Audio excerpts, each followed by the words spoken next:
Muy buenas tardes a todos, bienvenidos y bienvenidas a esta actividad que tenemos el día de hoy por el Mes de la Naturaleza Mexicana que realiza la CONABIO a nivel nacional y en la que la Universidad Juárez del Estado de Durango, a través de la Facultad de Ciencias Biológicas, se une a este mes de actividades. El día de hoy tendremos la conferencia titulada Diversidad bacteriana en la fauna silvestre, presentada por la doctora Cristina García de la Peña. La doctora Cristina García de la Peña es orgullosamente egresada de la Facultad de Ciencias Biológicas, es bióloga, egresada en 2001. Además, es doctora en Ciencias Biológicas, egresada de la Facultad de Ciencias Biológicas de la Universidad Autónoma de Nuevo León en el año 2007. Además, es profesora investigadora de tiempo completo en la Facultad de Ciencias Biológicas de la UJED desde 2007 a la fecha. Su línea de investigación es medicina de la conservación, abordando temas relacionados con hematología, parasitología, malformaciones congénitas y bacteriología de especies animales silvestres y domésticas. Otros temas de interés incluyen las enfermedades transmitidas por vectores, principalmente por garrapatas, tanto a los animales como al ser humano.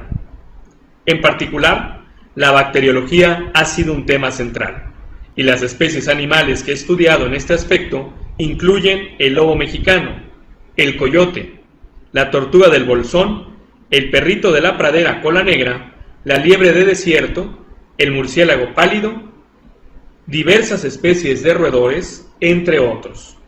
Actualmente pertenece al Sistema Nacional de Investigadores en el nivel número 1 de este sistema. Con ustedes, la doctora Cristina García de la Peña. Comenzamos. Hola, muy buenas tardes. Muchas gracias por permitirme presentar esta pequeña charla, esta presentación acerca de la diversidad bacteriana en la fauna silvestre. Quiero mandar un saludo muy afectuoso a todos los que me están escuchando y que pues amablemente están ahorita acompañándome.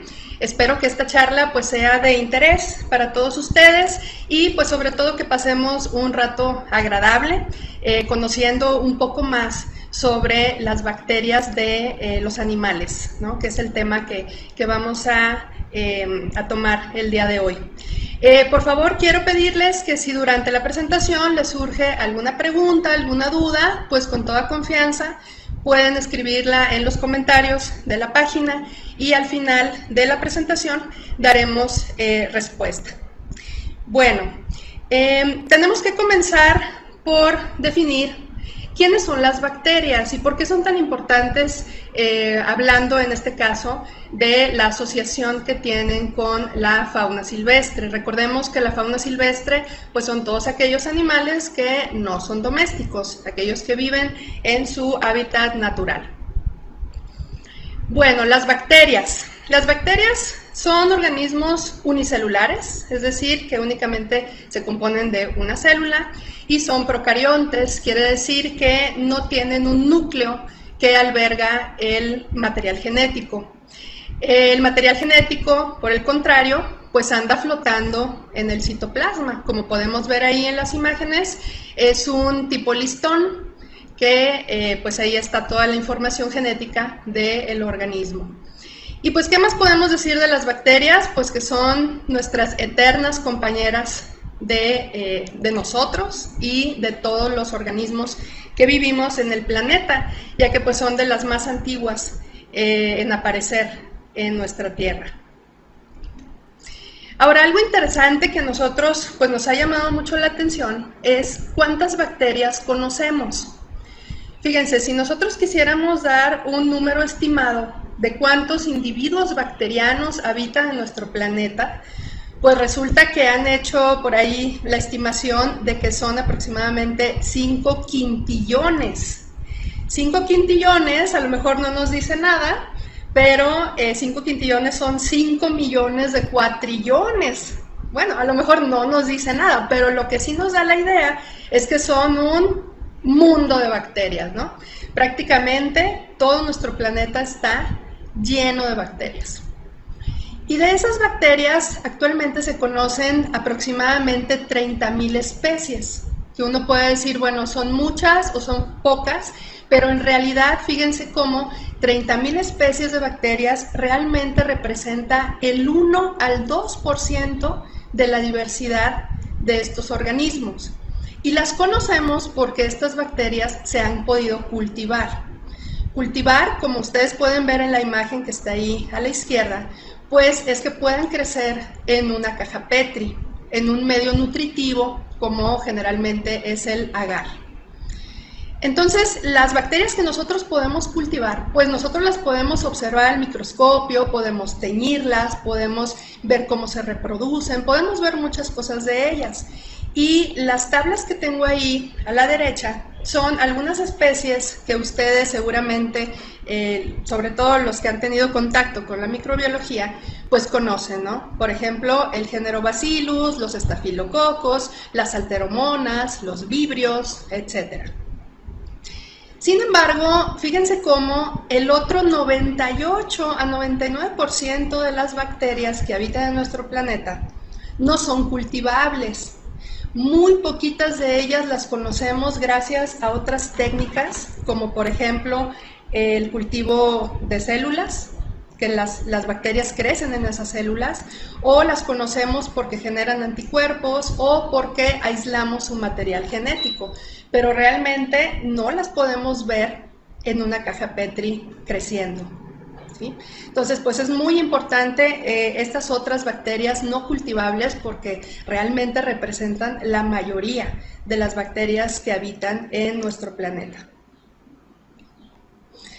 Fíjense, en 1985, Staley y Konopka sacan un término muy interesante que se llama la gran anomalía en el recuento de placas. Esto se trata de que si uno toma una muestra del medio ambiente, por ejemplo, como estamos viendo aquí en la imagen, hay una persona que está tomando una muestra de agua y esa muestra de agua uno pone una gotita en el microscopio. Nosotros vamos a ver lo que se ve a la izquierda. Vamos a ver un montón de bacilos y un montón de cocos que son tipos de bacterias. Fíjense cómo se ve una gran cantidad de ellos. Pero si nosotros tomamos una muestra de esa muestra, una muestra de la muestra, y la sembramos en una caja Petri, que representa el círculo que está a la derecha, fíjense lo que creció. Ese puntito rojo que vemos ahí es una colonia de bacterias que sí le gustó el agar, le gustaron los nutrientes, les gustó el pH, les gustó la temperatura y por eso crecieron. Pero ¿qué pasó con todas las demás bacterias que están ahí? Pues resulta que a ellas no les gustan esas características del agar y simplemente pues se mueren, ¿no? Se pierden.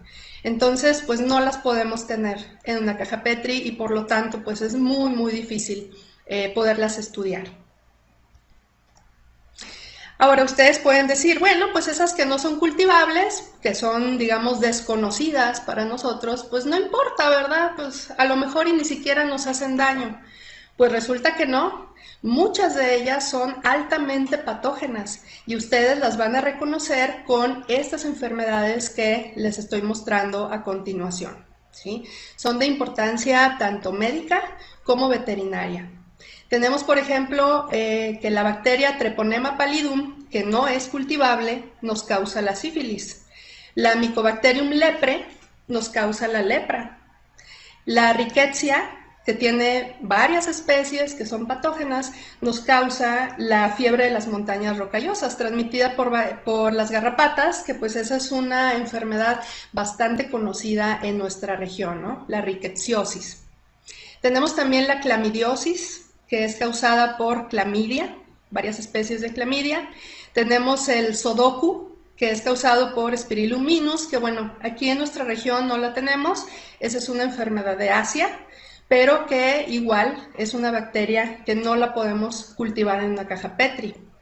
Tenemos también la erliquiosis monocítica humana, que estamos viendo ahí con las siglas EMH, y esta es causada por la bacteria Ehrlichia chafensis.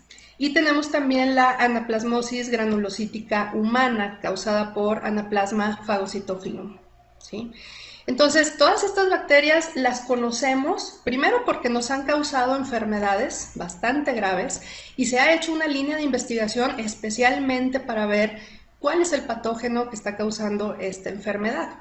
Sin embargo, al no poderse cultivar, pues tenemos que recurrir a otro tipo de tecnologías para poder saber de qué bacteria se trata.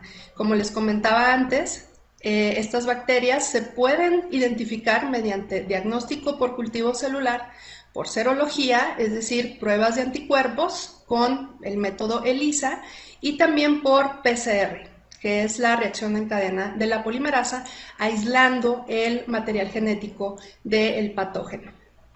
Entonces, como pueden ustedes ver, pues realmente se requiere mucho estudio sobre aquellas bacterias, aquel 98 o 99% de bacterias que no podemos cultivar. Necesitamos estudiarlas e identificarlas de otra forma. Entonces, hace unos 10 o 15 años, comenzó una tecnología que vino a revolucionar por completo el hecho de que nosotros podamos conocer todas las bacterias que se encuentran en una muestra.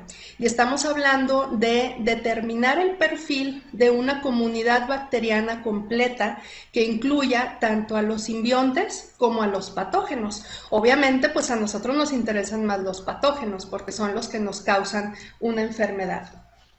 Entonces, esta tecnología la empezaron a aplicar en cultivos, como por ejemplo el maíz. Ahí podemos ver una fotografía. Empezaron a sacar el perfil bacteriano del suelo y de las plantas de los cultivos, también de los cuerpos de agua, también de los animales de granja, muy importantes porque nos alimentamos de ellos, también de los envases de alimentos que nosotros compramos en el supermercado, pues tienen que pasar por un riguroso, una revisión de las bacterias, y también aquí se ha aplicado esa tecnología. También en el caso de nuestros eternos compañeros, los perros y los gatos, porque los tenemos todo el tiempo conviviendo con nosotros. Entonces también se han realizado perfiles bacterianos basados en la saliva, el pelo, el excremento de nuestros compañeros perros y gatos. ¿Y qué decir del ser humano? Por supuesto, esta tecnología se ha aplicado al ser humano para poder obtener el perfil bacteriológico de nuestra piel, de nuestra sangre, excremento, saliva, etcétera.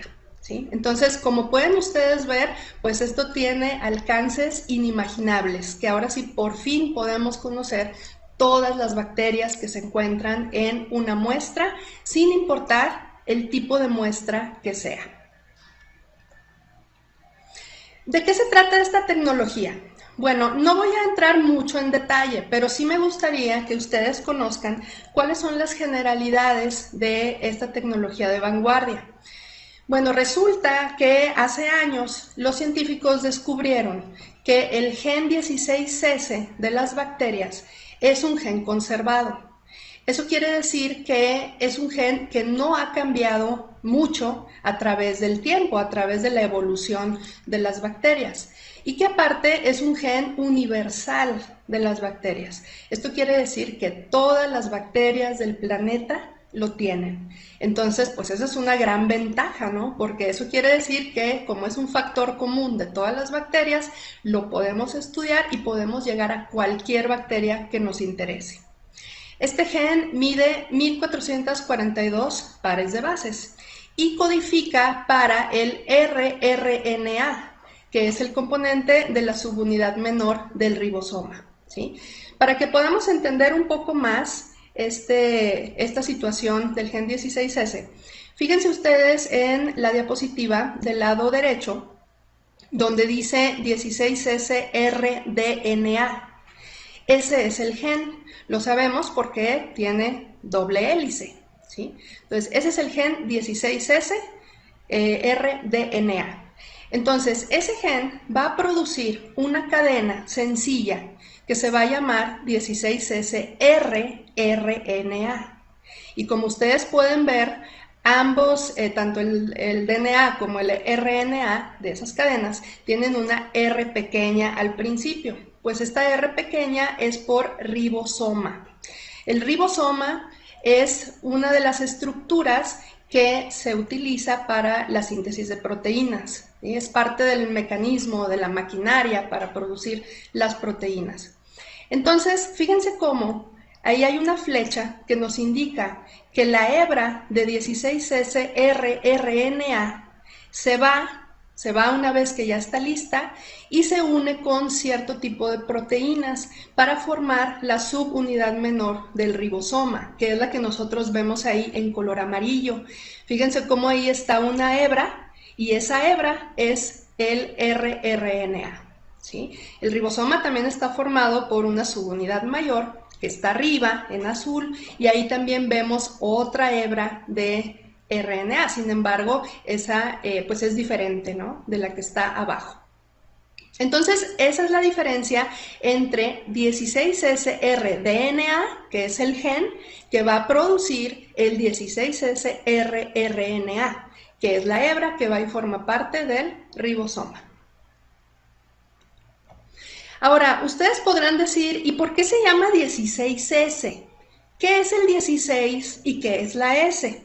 Bueno, fíjense, la 16S viene de, la S viene del apellido Svedberg. Svedberg es el apellido del señor Theodor Svedberg, que fue un científico de allá de los años 20, premio Nobel de Química, por cierto, en 1926, y él diseña una ultracentrífuga para ver qué tanto tardan las secuencias del material genético en sedimentarse o precipitarse en un tubo de centrífuga. Entonces resulta que un Svedberg vale 100 femtosegundos. ¿Sí? Femtosegundos es una cantidad mínima de tiempo, ¿sí? Entonces, por lo tanto, 16S son 1600 femtosegundos, que si ustedes lo quieren ver en su notación original, pues ahí lo tienen, ¿no? Es 0.00016 segundos. Si lo queremos ver en notación científica, pues es 1.6 por 10 a la 12ª potencia de segundos. ¿Sí? Y cada una de las secuencias del material genético pues tiene diferente velocidad de sedimentación. De ahí que, por ejemplo, si ustedes ven el gen 23S, bueno, pues resulta que su secuencia, la secuencia a la que codifica, se va a tardar 23 Svedbergs en sedimentarse. ¿Sí? Entonces, bueno, eso es para que no les digan y no les cuenten por qué tienen esos nombres tan particulares, ¿no?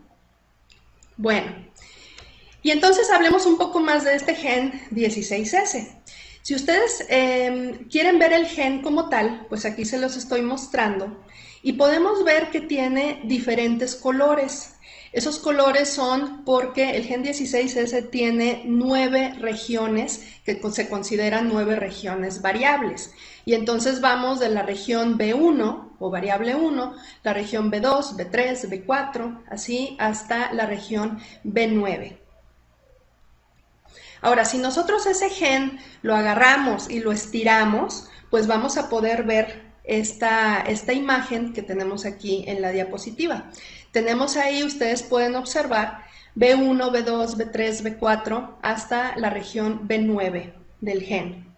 Vemos por ahí unas regiones que son azules, ¿sí? Esas son 10 regiones conservadas, que digamos son las que menos varían en el gen. También vamos a ver 9 regiones variables, que son las que les comentaba anteriormente, y a su vez estas regiones variables tienen 9 regiones hipervariables, es decir, que son muy diferentes de una bacteria a otra, ¿sí? Entonces, nosotros para poder estudiar la taxonomía de las bacterias, lo primero que tenemos que hacer es escoger con cuáles regiones vamos a trabajar.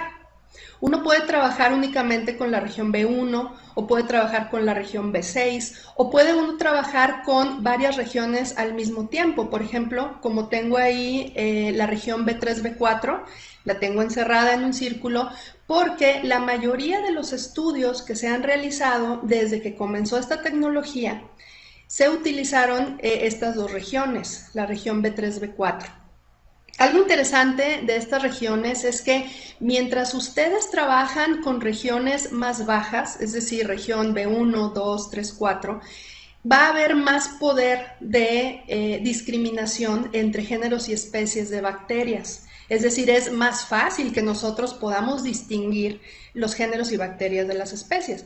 Los géneros y especies de las bacterias. Pero si nos vamos más arriba, región B6, región B7, es un poquito más difícil. A lo mejor nos dice qué familia es, pero se va a batallar un poco más en qué género y qué especie de bacteria se trata, ¿sí? Entonces, como les comento, nosotros hemos trabajado muy bien con la región B3, B4. Nos ha dado muy buen panorama de las especies, muchos géneros y algunas especies que habitan en las muestras de interés. Ahora, ¿de qué se trata esta tecnología? Esta tecnología, su nombre formal es secuenciación masiva de siguiente generación con el gen 16S. Secuenciación masiva quiere decir que uno va a secuenciar al mismo tiempo gran cantidad de material genético de las bacterias. Estamos hablando de miles o a veces hablamos de millones de secuencias que logramos sacar del DNA y amplificar de una bacteria. Entonces, imagínense, estamos hablando de una cantidad de información fantástica, ¿sí? Entonces, ¿cuáles son los pasos muy resumidos de lo que se trata la secuenciación masiva de siguiente generación? Bueno, primero tenemos que tomar la muestra, ¿sí? Nosotros hemos trabajado ya con muestras de saliva, de sangre y de excremento, que son las que más nos interesan en los animales. Entonces, tomamos nuestra muestra, como en este caso viene el dibujo de que se colecta la muestra de la piel, y entonces tenemos que hacer la extracción del DNA.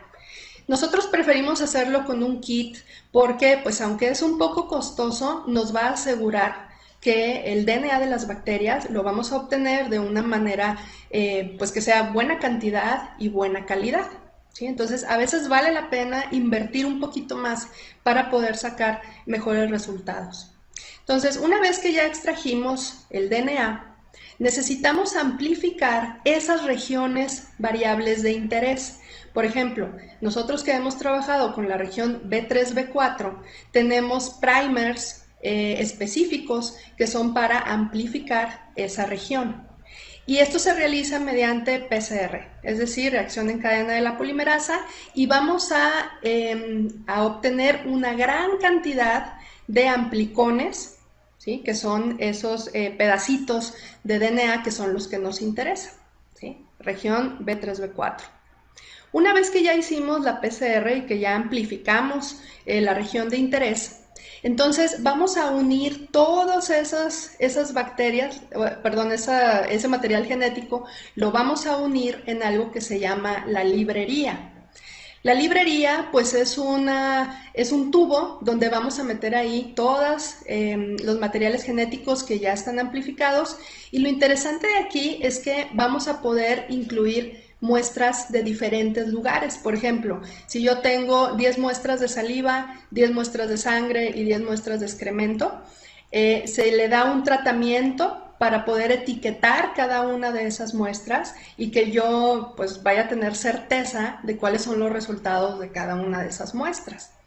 El secuenciador, que es el que estamos viendo aquí en el paso 4, es un secuenciador MiSeq de Illumina.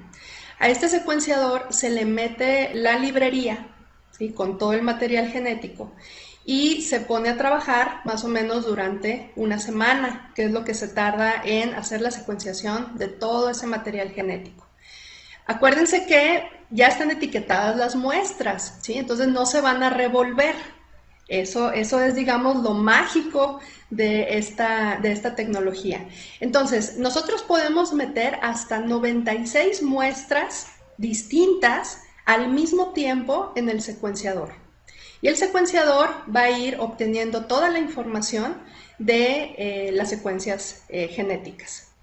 Después lo va a guardar en una nube en el internet para que nosotros después podamos hacer la descarga de esos archivos que, pues bueno, como son miles de secuencias, esos archivos son bastante pesados, se necesitan computadoras especiales para poder manejar gran cantidad de información y necesitamos llevar a cabo un análisis también muy especial, principalmente en el programa CHIME, que es uno de los que más se ha utilizado en Estados Unidos para poder analizar las secuencias bacterianas.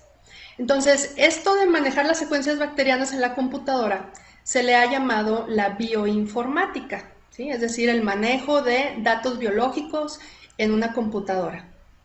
Entonces, nosotros tenemos que desarrollar todo este análisis para poder llegar a lo que nos interesa, que es el paso número 6, poder conocer para cada una de nuestras muestras cuál es la composición bacteriana desde reino hasta especie, ¿sí? Como todas son bacterias, bueno, ya sabemos que el reino es reino bacteria, pero vamos a poder conocer filum, clase, orden, familia, género y en muchos casos la especie de las bacterias que conforman la comunidad de nuestra muestra, ¿sí? Entonces, a veces estamos hablando de 5, 6, 7 mil secuencias que estamos analizando y podemos obtener, como les digo, cantidades fantásticas de información.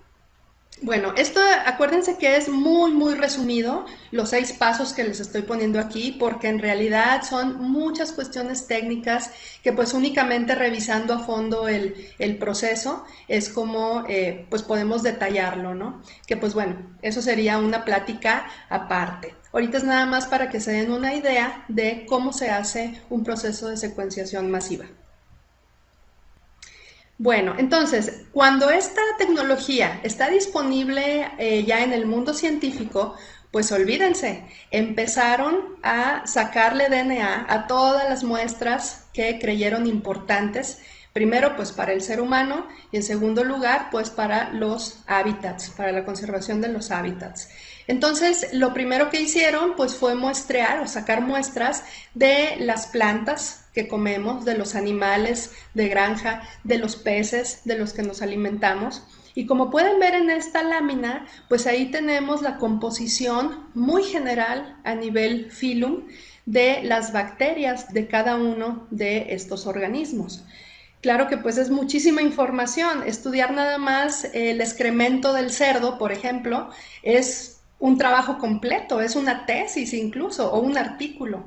Entonces, fíjense toda la información a la que tenemos ahora acceso gracias a estas tecnologías. Tanto así fue el boom de esta nueva tecnología que se creó un grupo de investigación con el nombre Earth Microbiome Project, es decir, el proyecto del microbioma de la Tierra. Y ellos, pues es todo un grupo de científicos de varios países que tienen un objetivo muy ambicioso. Quieren sacar el perfil bacteriano de todos los ecosistemas del planeta.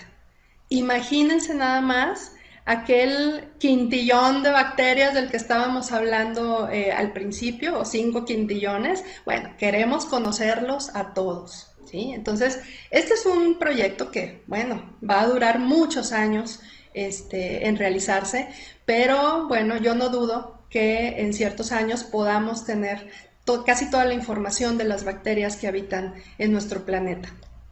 Y también ellos tienen una página que se llama The Microbiome. En esa página ustedes pueden checar todos los proyectos que se están realizando actualmente y no nada más en nuestro planeta. Fíjense, hay también proyectos de la NASA que quieren descubrir qué bacterias se desarrollan mejor en los vuelos al espacio, ¿sí? Hasta allá está llegando esta tecnología del 16S. Si ustedes quieren buscar más información sobre esto, aquí les dejo los links tanto al Earth Microbiome Project como a la página de Microbiome para que ustedes puedan buscar la información por ustedes mismos, el tema que les interese, y les aseguro que les va a gustar mucho todo lo que van a leer. Bueno, esto fue en cuestión de agricultura, ganadería y acuicultura. ¿Qué pasa también con los animales domésticos? Bueno, pues también se vio la oportunidad de empezar a secuenciar todo el perfil de las bacterias de nuestros amigos los perros y los gatos también, ¿verdad? Entonces, como podemos ver aquí en esta diapositiva, se ha podido sacar el perfil de todas las partes del cuerpo de un perro, ¿sí?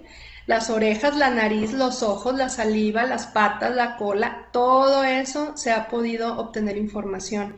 Y ahí podemos ver en cada una de las gráficas con distintos colores la familia de bacterias que predomina en esa parte del cuerpo del organismo, ¿sí? Entonces, también esta línea de investigación de los animales domésticos, nuestros animales de compañía, también ya lleva cierto avance. Y sobre todo, el ser humano, ¿sí? En el ser humano se están desarrollando una gran cantidad de trabajos para poder determinar cuáles son las bacterias que conviven con nosotros según el sexo, según nuestra edad, si estamos enfermos de alguna otra cosa, si vivimos aquí en México, si vivimos en Europa, si nos metemos a la playa o si vivimos en un desierto. O sea, todas las variables que ustedes puedan imaginarse de características de cómo vive un ser humano se está evaluando para ver la comunidad bacteriana que nos acompaña, ¿sí? Aquí podemos ver cómo desde la cabeza hasta la planta de los pies ya se tiene una idea de todas las bacterias que nos acompañan día con día.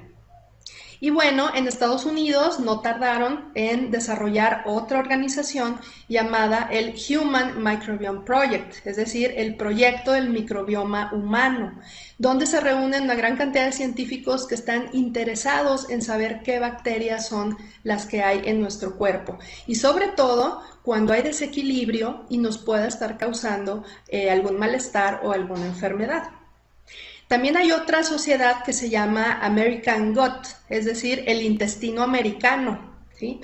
Y bueno, ellos están única y exclusivamente dedicados a estudiar las bacterias del intestino, porque como en algunos estudios se ha observado, las bacterias de nuestro intestino prácticamente son las que controlan si nosotros estamos sanos, si estamos enfermos, si estamos contentos, si estamos enojados, si nos sentimos bien, si nos sentimos mal. Fíjense nada más la influencia que tienen esos microorganismos en toda nuestra vida, ¿sí? Entonces ellos están nada más enfocados en el intestino. Si ustedes quieren más información sobre el Human Microbiome Project o sobre el American Gut, aquí les dejo los links también para que puedan acceder y puedan ver todos esos trabajos que actualmente se están llevando a cabo. Pero ¿qué es lo que nos convoca a nosotros aquí el día de hoy? Pues las especies animales de la fauna silvestre. Entonces, tendríamos que empezar por hablar un poco sobre la relación que hay entre la microbiota bacteriana y la conservación de las especies animales. Desgraciadamente, en nuestra actualidad tenemos ciertas amenazas para la sobrevivencia de las especies animales. Aquí les puse 4 de las que yo considero que son de las más importantes: el cambio de uso de suelo, la contaminación, el cambio climático y el cautiverio. Y todas estas nos llevan a una cuestión terrible: la alteración de la salud animal por daños a la microbiota, o a lo que técnicamente se le llama una disbiosis, ¿sí? Es decir, un desequilibrio en nuestra microbiota que nos va a estar produciendo algún daño. Entonces, aquí les voy a poner un ejemplo para que ustedes vean esta relación que existe entre la microbiota y la salud. Aquí tenemos un ave con disbiosis. Ustedes la pueden ver, es un ave que perdió la coloración de su plumaje, se le nota en los ojos que está triste, ¿sí? Está enferma. ¿Y por qué está enferma esta ave? Pues muy probablemente porque ya alteramos su hábitat, ¿sí? A lo mejor ya se perdieron los árboles, los talamos, donde vivía esta especie de ave, contaminamos el aire, el suelo donde vivía, el cambio climático a lo mejor ya hace mucho más calor de como era su hábitat original, y para acabarla de amolar a lo mejor agarramos a algunos de los individuos y los metimos a una jaula, y ahí los tenemos a lo mejor para un zoológico, para, no lo sé, algún espectáculo, y entonces pues este animalito, esta ave, pues se siente mal, está estresada, no quiere comer, la comida que le dan no es la que esta ave necesita, y entonces empieza un proceso en el que se va desgastando la microbiota a tal punto que el ave puede llegar a morir. Entonces, con esto ustedes pueden ver que si esta especie está en peligro de extinción y si pasan todas estas amenazas a su sobrevivencia, pues obviamente esa especie va a estar pues más para allá que para acá, ¿verdad? Va a estar prácticamente ya por desaparecer. Y todo eso es porque sus bacterias también están sufriendo. Entonces nosotros necesitamos asegurar que sus bacterias estén contentas, que esas bacterias estén funcionando, que esas bacterias estén asimilando los nutrientes que necesita el ave para poder sobrevivir, reproducirse, crecer, etc. ¿Sí? Entonces, ¿qué tenemos que hacer? Bueno, pues para esto se necesitan tratamientos tanto en el mismo hábitat como en el organismo, en este caso en el ave. Lo primero que habría que hacer pues es restaurar su hábitat, porque restaurando el hábitat vamos a lograr tener aquellas especies de las que el ave se alimenta, que es el alimento original, el que realmente necesita, ¿sí? Nosotros podemos suplementar su dieta con prebióticos o con probióticos para que la microbiota se fortalezca y entonces el ave pueda estar más sana. Incluso podemos llegar a utilizar trasplantes de microbiota, que también ahorita ya son muy comunes, para que la microbiota pues esté mucho más sana. Y todo esto va a llevar a evitar el estrés. Un ave o cualquier animal que no esté estresado, su microbiota va a estar sana y feliz. Esto incluso se maneja también para el ser humano, que nos dicen no te estreses porque luego te da gastritis, luego te da colitis.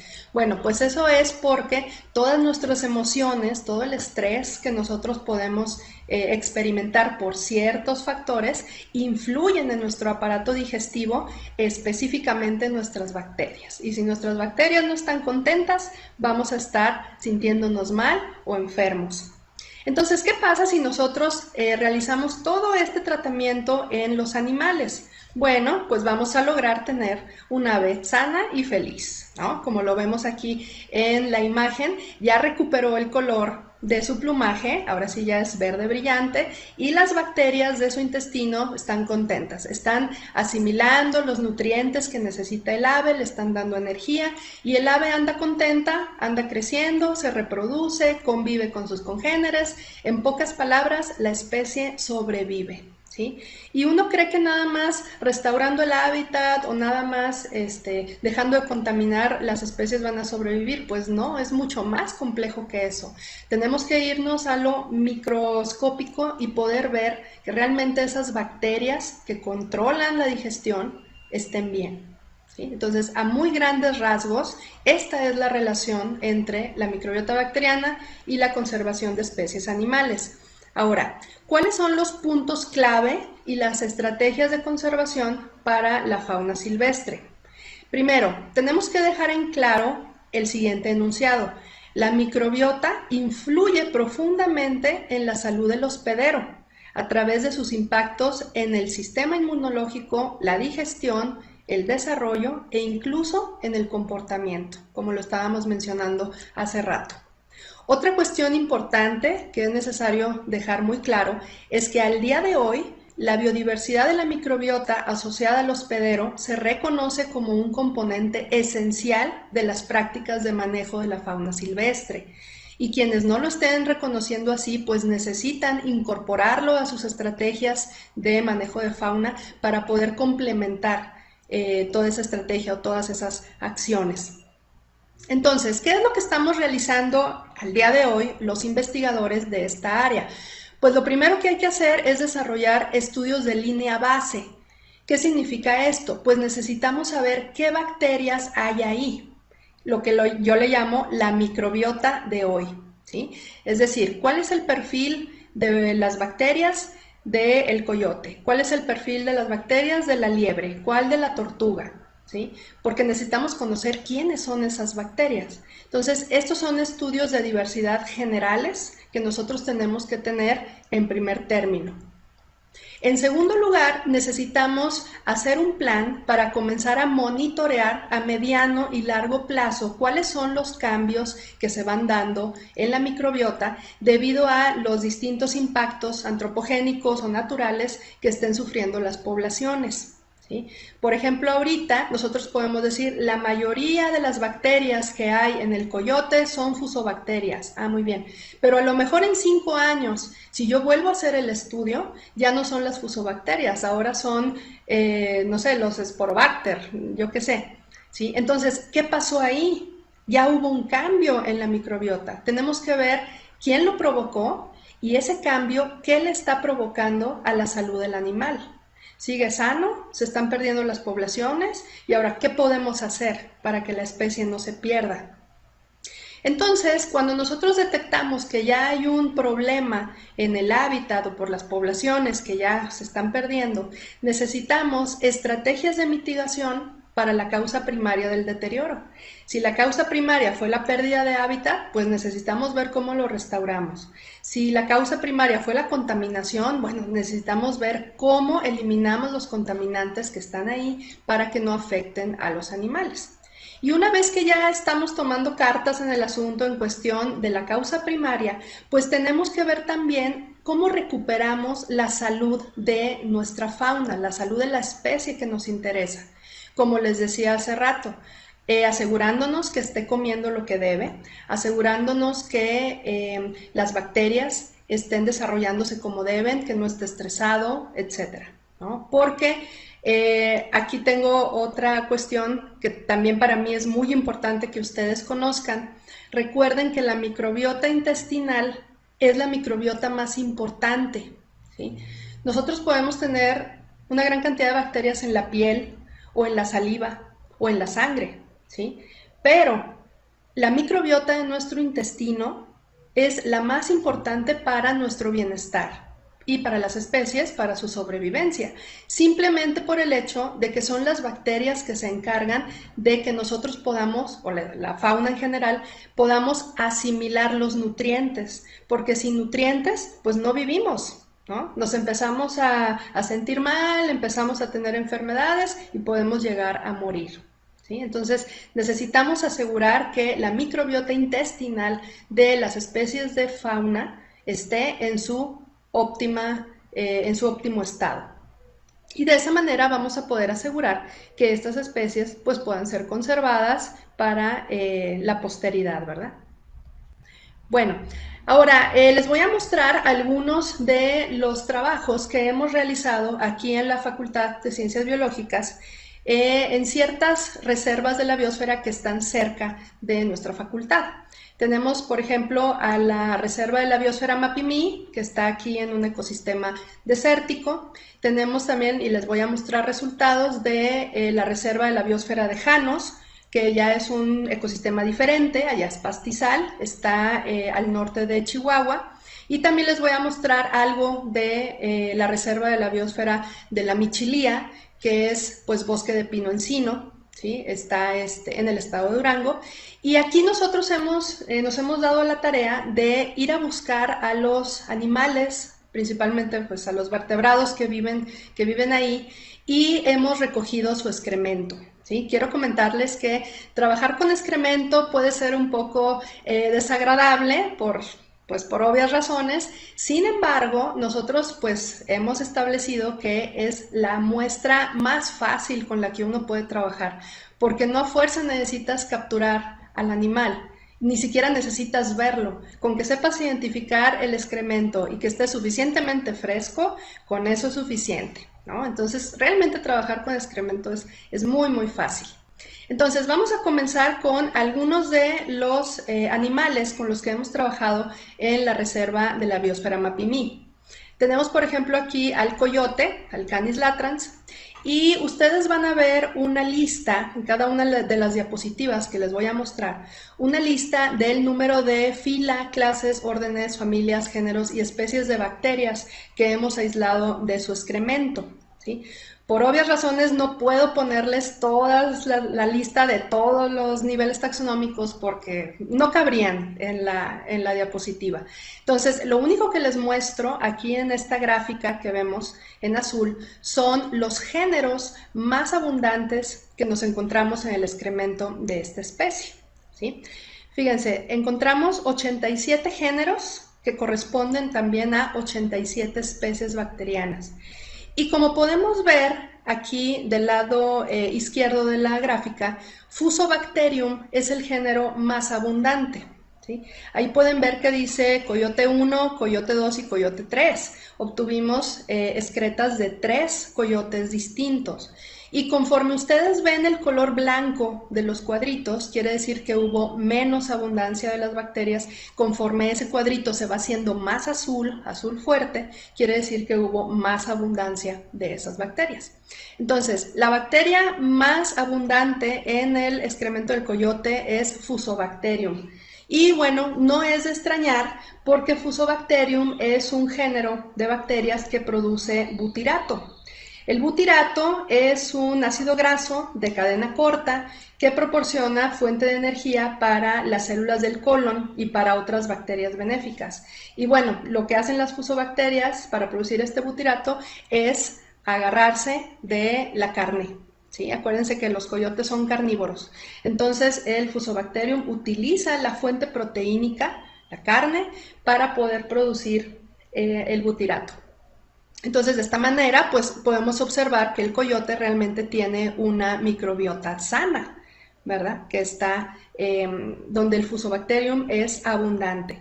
Y miren nada más la diversidad que tenemos debajo del Fusobacterium. Clostridium, Blautia, Anospirillum, Sporobacter, etcétera, ¿no? Tenemos ahí mucha diversidad. Ahora, quiero también comentarles que si ustedes se fijan, abajo de está Fusobacterium, luego Clostridium G4, que es otro Clostridium.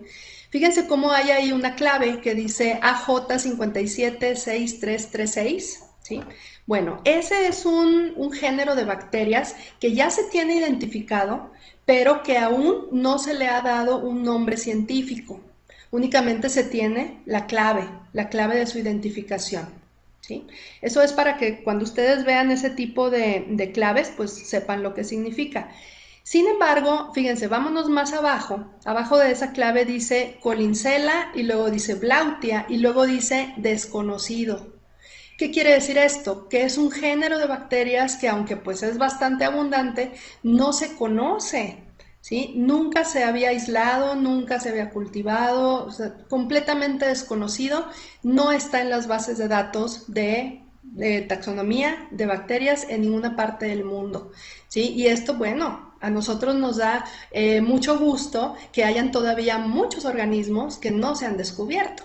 Entonces, pues hay que trabajar todavía en esa línea de investigación de bacterias desconocidas. Bueno, entonces, este fue el coyote. Encontramos también por ahí una muestra nada más de excremento de gato montés, de Lynx rufus. Aquí nosotros pudimos identificar 46 géneros y 47 especies bacterianas. Y fíjense quién es otra vez el más abundante, el Fusobacterium, igual que el coyote. ¿Por qué? ¿De qué se alimenta el gato montés? Pues de otros animales, ¿no? La carne, la proteína es lo que necesita el Fusobacterium para producir estos nutrientes. Entonces nos damos cuenta de que otra vez el gato montés, al parecer, tiene una microbiota saludable. Después nos pasamos a los herbívoros y tenemos ahí al venado bura, del cual pudimos obtener 2 muestras. y de él identificamos 195 géneros y 202 especies, de las cuales Sporobacter, Pseudoflavonifractor, Eubacterium y otras más, pues fueron las más abundantes. En este caso, la familia Ruminococcacea, que fue la más abundante para el venado bura, resulta que esta es una familia que degrada la celulosa, es decir, la fibra. El alimento que ellos consumen pues es puro pasto, puras plantas, y a partir de aquí es de donde se produce también el butirato para nutrir a los colonocitos y a las bacterias que habitan en su intestino. ¿Sí? Entonces también al parecer pues está equilibrada. Aunque fíjense cuál es la segunda y tercera especies más abundantes para el venado, pues son especies que también se conocen pero todavía no tienen nombre, y por ahí arriba en morado vemos otra desconocida, ¿sí? Entonces ahí está otra vez una oportunidad de seguir investigando la microbiota del venado bura. Nos vamos a la liebre negra, Lepus californicus, o la liebre de cola negra. Aquí nosotros encontramos 236 géneros y 262 especies, donde una vez más vemos ahí una especie que degrada celulosa, que es Ruminococcus, ¿sí? Y Clostridium, que son los más abundantes en la liebre. Otra vez, esta es una especie herbívora. Luego tenemos a la tortuga del bolsón, Gopherus flavomarginatus. De ella logramos aislar, determinar más bien 338 géneros y 397 especies, de los cuales el más abundante fue Quelonobacter, que es un primo más o menos cercano de una pasteurela, y el segundo más abundante, Acinetobacter, Paracoccus, Rotia, etcétera, ¿no? Que son también bacterias que degradan la celulosa de las plantas. Luego nos vamos con el murciélago pálido, Anthrozous pallidus, del cual es increíble la cantidad de géneros y especies que tiene este organismo, este murciélago. 379 géneros y 447 especies bacterianas. Fíjense cómo aquí la familia más abundante es Synergistaceae. Esta es una familia que está más presente cuando el tipo de alimentación es insectívora. Y bueno, coincide con que este organismo, el murciélago, pues es insectívoro, ¿no? Pero fíjense también, si ustedes pueden ver ahí en la gráfica, hay muchos géneros de bacterias que tienen claves, y hay muchos que dice también desconocido, ¿sí? Entonces, también aquí hay mucho por estudiar todavía. Ahora entramos a los roedores que hay ahí en la reserva de Mapimí. Y bueno, en general para los roedores que les voy a mostrar, hay muchísimos desconocidos, tanto a nivel familia, como a nivel género, como obviamente a nivel especie. Entonces digamos que de los animales que conocemos, los roedores son aquellos que tienen las microbiotas más extrañas, porque hay muchos géneros que no los conocemos, están desconocidos. Fíjense aquí a la parte izquierda vamos a poder ver donde dice Other. Pueden ustedes ver de la parte más izquierda de la gráfica, la bacteria o el género de bacterias más abundante de la rata canguro de Merriam es un desconocido, dice Other, o sea que no está en las fuentes de taxonomía, ¿sí? Entonces fíjense la importancia que tiene este tipo de estudios, porque la bacteria más importante no se conoce, es increíble, ¿sí? Ahí está otra investigación que nosotros podemos llevar a cabo más a fondo. Tenemos la rata canguro de Nelson, la Dipodomys nelsoni, con 210 géneros y 244 especies bacterianas, del cual el género más abundante fue Pseudoflavonifractor. Tenemos el ratón de bazones chihuahuense, el Ketodipus eremicus, con 254 géneros y 325 especies. Una vez más, si se fijan del lado izquierdo, la bacteria o el género de bacterias más abundante es un desconocido. Necesitamos más estudios ahí también. El ratón de Amazonas de Nelson, el Chaetodipus nelsoni, con 230 géneros y 267 especies. Una vez más, si pueden ver ustedes cuál es el género más abundante, en azul, desconocido. El ratón de cactus, Peromyscus eremicus, 78 géneros y 79 especies bacterianas. Aquí tenemos, la más abundante fue Eisenbergiella, pero el segundo más abundante, una vez más, es un desconocido. Y la rata magueyera, Neotoma albigula, con 270 géneros y 306 especies. ¿Sí? Aquí en este caso, del lado izquierdo, vemos que el más abundante es un género que todavía no ha sido nombrado de manera científica. Bien, esos fueron algunos de los vertebrados que nosotros hemos logrado analizar su excremento en la reserva de Mapimí. Ahora, si nos vamos a la reserva de la biosfera Janos, en Chihuahua, aquí pues únicamente hemos trabajado con 2 especies que son las emblemáticas de la reserva. Una de ellas pues es el bisonte americano, el bison, del cual logramos identificar 303 géneros y 342 especies bacterianas, de los cuales también el más abundante es un género que está en clave, que aún no se le ha asignado el nombre taxonómico. Y el segundo más importante es Sporobacter, que ya sabemos que es un género de bacterias que degradan la celulosa. Y el perrito de la pradera cola negra, el Cynomys ludovicianus, con 263 géneros y 333 especies, de los cuales la más abundante es Ruminococcus y el segundo más abundante es Sporobacter. Ambos son géneros también de bacterias que degradan celulosa. Y por último, pero no menos importante, ¿cuál es el individuo o bueno, la especie que hemos estado trabajando en la reserva de la biosfera La Michilia en Durango? Pues el lobo mexicano, el Canis lupus bailey.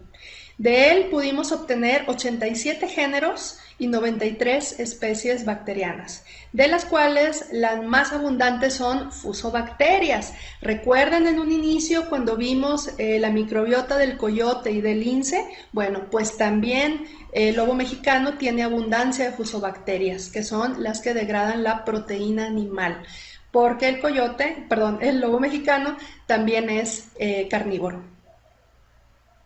Bueno, entonces estas son las especies con las que hemos estado trabajando. Obviamente hay muchísimas más que necesitamos realizar estudios y nosotros trabajamos ahorita nada más con excremento y algunos estudios que hemos sacado con saliva y con sangre, pero realmente sacar el perfil taxonómico bacteriano de toda una especie pues es un reto, ¿no? Porque pues son muchas muestras y luego cada una de las muestras es muy cara.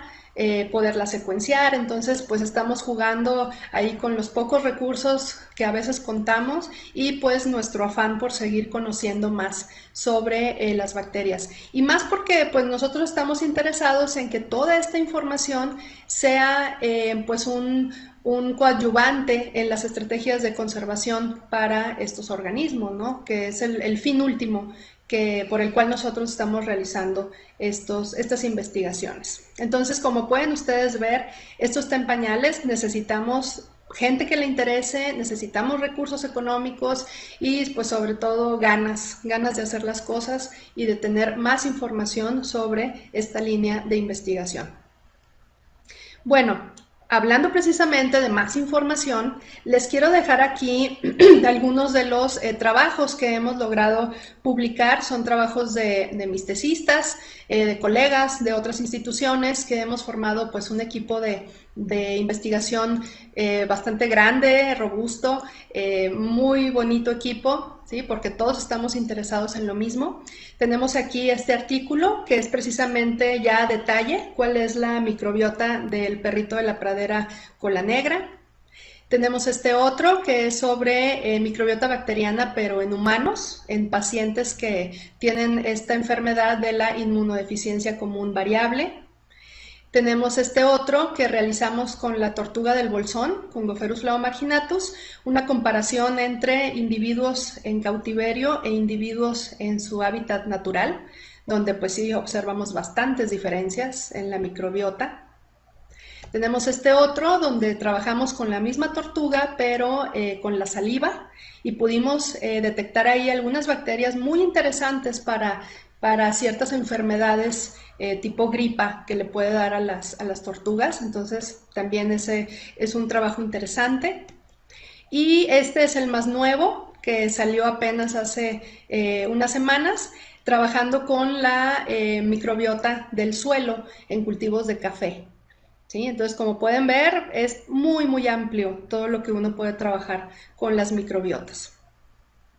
Bueno, finalmente quiero agradecer a todas aquellas personas involucradas, doctores, doctoras, tesistas, que durante estos últimos años, ya estamos hablando de aproximadamente 5 o 6 años, hemos estado trabajando con estos temas.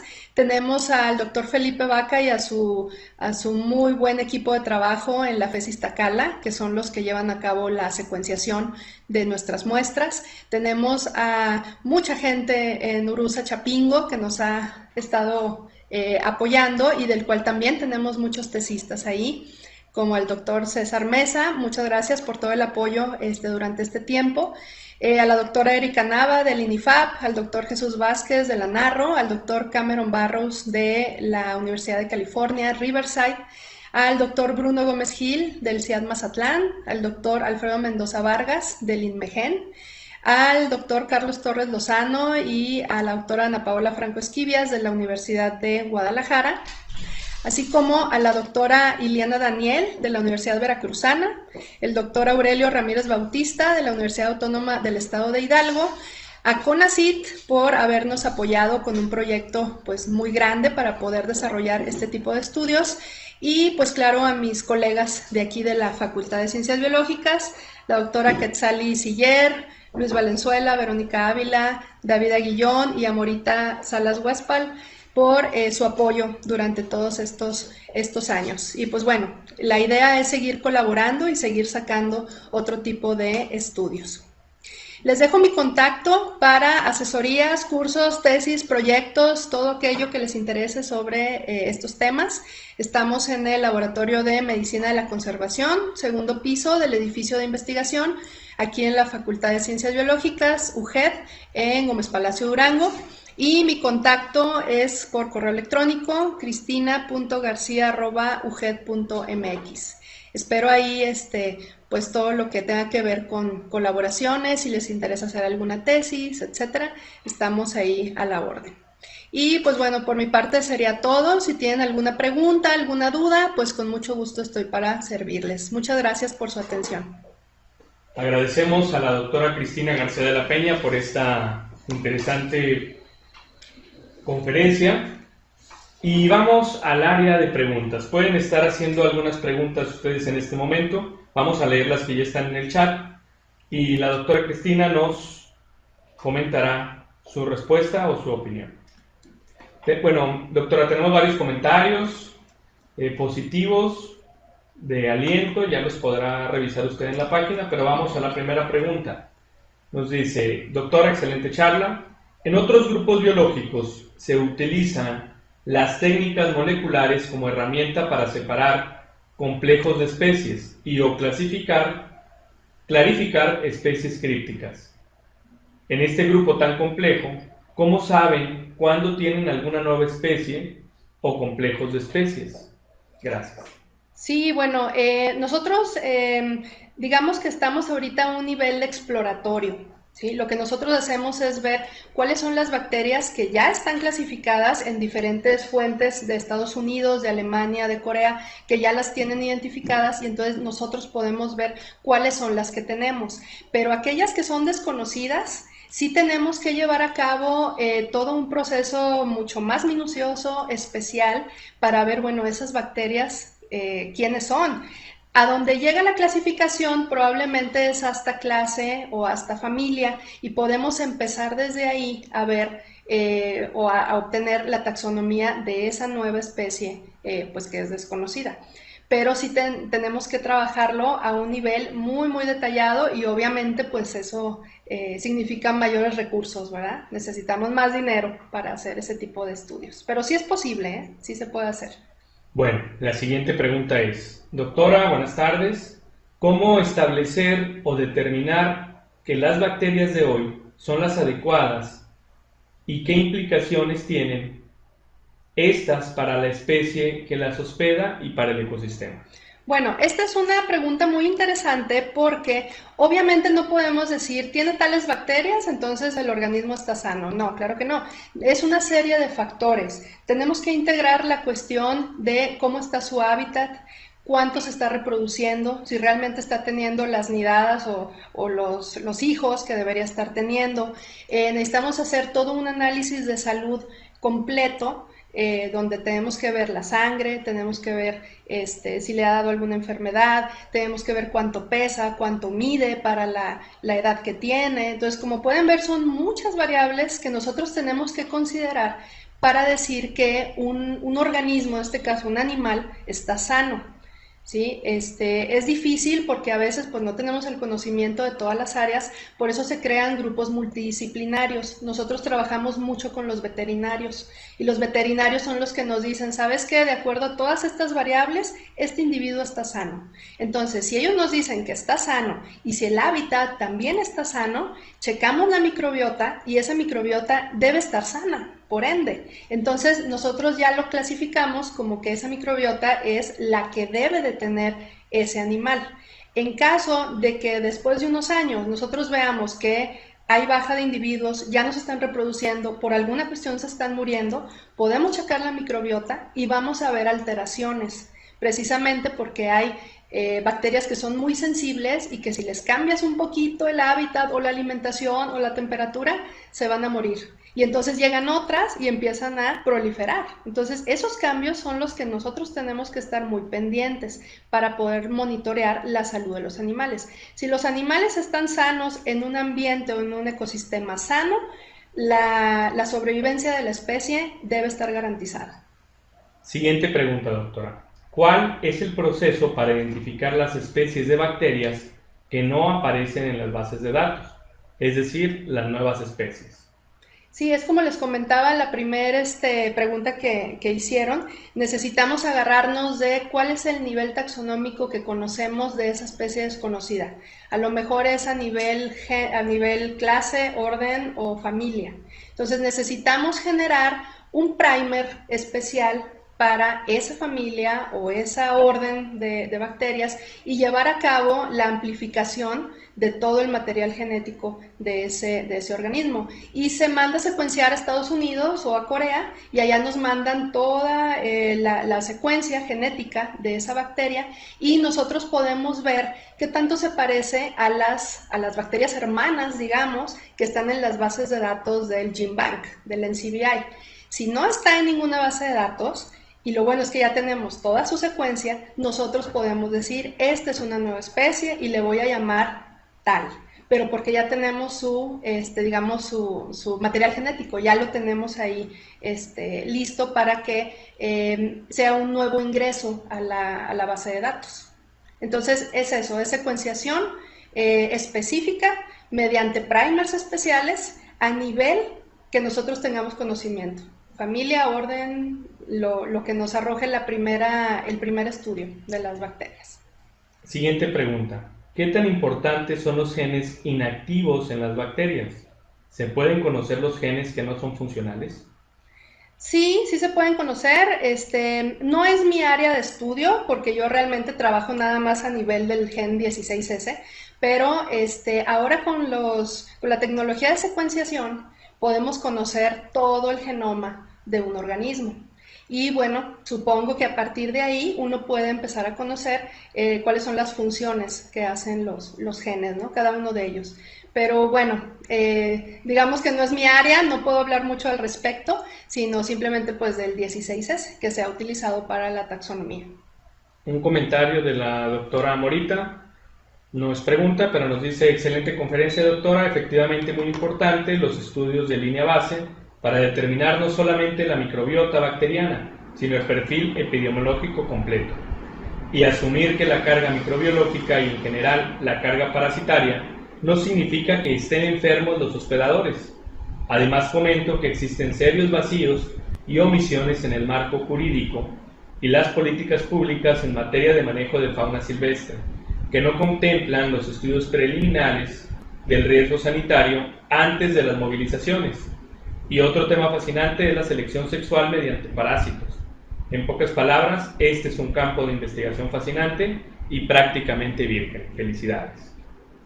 Muchas gracias. Sí, así es, falta mucho por investigar. Lo que pasa es que antes, cuando se llevaban a cabo las estrategias de manejo de fauna, no se tenían las tecnologías para identificar a tal nivel a las bacterias. Entonces, por eso no se hacía.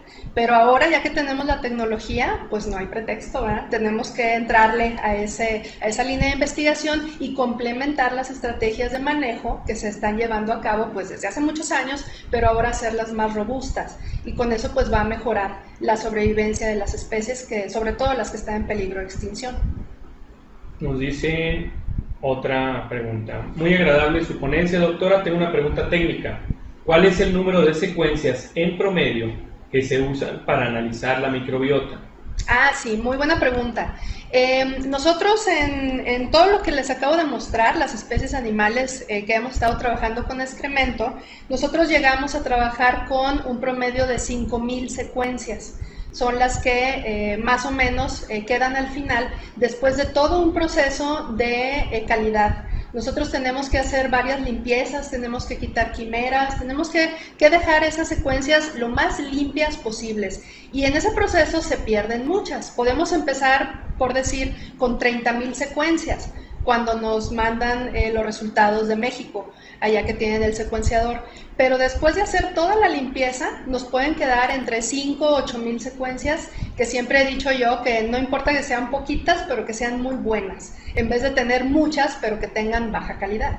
Entonces, esa es la respuesta. Entre 5, 6, 7,000 secuencias es con lo que trabajamos. Nos dicen también, de los estudios que han realizado, ¿hay alguno que hayan hecho shotgun? Y si así fue, ¿cuál es el pipeline que siguieron? No sé si se pronuncia. Sí, sí, la secuenciación shotgun es secuenciar fragmentos de todo el genoma de un organismo. No lo hemos hecho porque es muy, muy caro.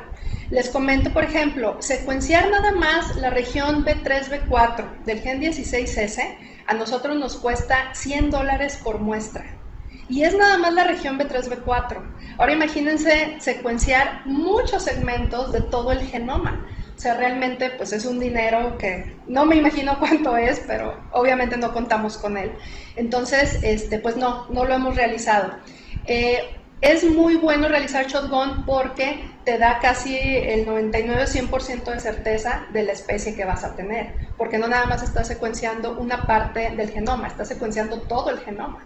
Sí, pero les digo, los costos son inalcanzables. Realmente pues no. En Estados Unidos sí lo hacen porque pues allá tienen mucho dinero, pero aquí nosotros pues batallamos a veces para poder pagar estas muestras, pero también nos sale información muy valiosa. Bueno, esas son todas las preguntas, doctora. Hay muchos comentarios de felicitaciones y Gracias. Saludos hacia usted. Puede revisarlos ya directamente en la página, incluso si quiere contestarlos para dar saludos a estas personas que le mandan comentarios positivos. Muy bien. Con esto damos por concluida la participación de la doctora Cristina con su conferencia Diversidad Bacteriana en la Fauna Silvestre. Y los invitamos, el día de mañana continuamos con estas charlas. Para el día de mañana tenemos la participación del maestro Fernando Alonso Rojo con la conferencia Tengamos una charla sobre acuicultura.